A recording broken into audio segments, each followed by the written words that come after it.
Un refus bancaire est vécu comme un verdict. Ce n'en est pas un.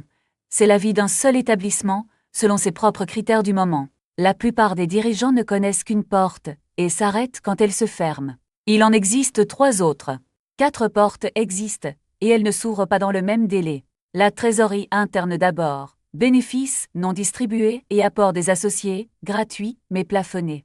Le crédit bancaire ensuite, qui reste le socle, mais demande des garanties, et plusieurs semaines d'instruction. Le crédit adossé à un patrimoine, titre ou immobilier, qui apporte des liquidités sans vendre les actifs. Et la garantie bancaire enfin, qui permet de débloquer des dossiers que le crédit classique refuse.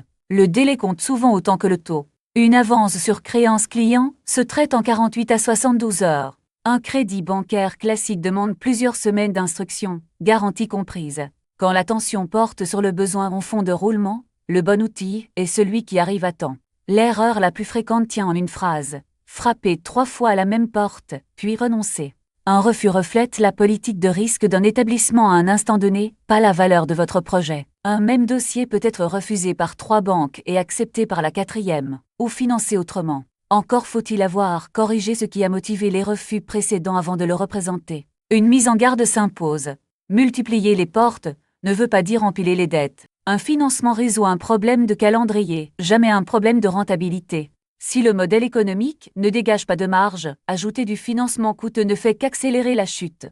Un crédit vous engage et doit être remboursé. Un dossier refusé est souvent un dossier présenté au mauvais interlocuteur ou au mauvais moment. Le travail consiste à trouver le bon et à corriger ce qui a bloqué. Rendez-vous sur debfranceinvest.com.